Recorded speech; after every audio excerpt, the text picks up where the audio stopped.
اللهم في صباح يوم الجمعة اللهم صبحنا ببشائر خيرك وأمدنا بوافر جودك واجعل لنا مع نسمات صباح هذه الجمعة رزقا وسعادة وعافية اللهم آمين. ஷஅபான் எம்முடைய முஸ்லிம்களில் பலர் இந்த மாதத்துடைய சிறப்பை அறிவதில்லை. இந்த மாதத்தில் அல்லாஹ்வுடைய தூதர் முஹம்மது ரசூலுல்லாஹ் ஸல்லல்லாஹு அலைஹி வஸல்லம் அவர்கள் கொண்டிருந்த சுன்னாவை அறிவதில்லை அல்லது செயல்படுத்துவதில்லை. அல்லாஹ் அவர்களை மன்னிக்கட்டும், அல்லாஹ் எம்முடைய பாவங்களை மறைக்கட்டும், மன்னிக்கட்டும். அல்லாஹ்வுடைய தூதர் ஸல்லல்லாஹு அலைஹி வஸல்லம் இந்த ஷஅபானுடைய மாதத்திற்கு கொடுத்த கண்ணியம் இமாம் புகாரி, முஸ்லிம் ரஹிமஹுமுல்லாஹ் அவர்கள் பதிவு செய்கிறார்கள். ஆயிஷா ரலியல்லாஹு அன்ஹா அவர்கள் கூறுவதாக, கான ரசூலுல்லாஹி ஸல்லல்லாஹு அலைஹி வஸல்லம் யஸூமு ஹத்தா நகூலு லா யுஃப்திர்.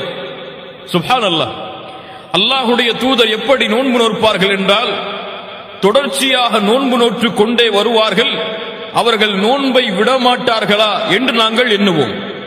அடுத்து அல்லாஹ்வுடைய தூதர் வயுஃப்திர் ஹத்தா நகூலு லா யஸூம், நோன்பை விட்டுக்கொண்டே வருவார்கள், நஃபிலான நோன்புகளை விட்டுக்கொண்டே வருவார்கள்.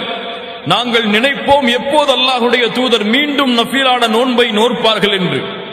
فما رأيت رسول الله صلى الله عليه وسلم استكمل صيام شهر إلا رمضان.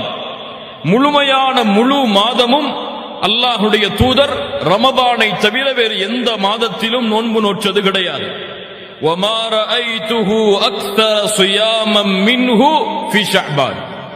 அல்லாஹ்வுடைய தூதர் ரமதானுக்கு பிறகு அதிகமாக நோன்பு வைத்தது இந்த ஷஅபானுடைய மாதத்தில் என்று ஆயிஷா ரலியல்லாஹு அன்ஹா அவர்கள் கூறுகிறார்கள்.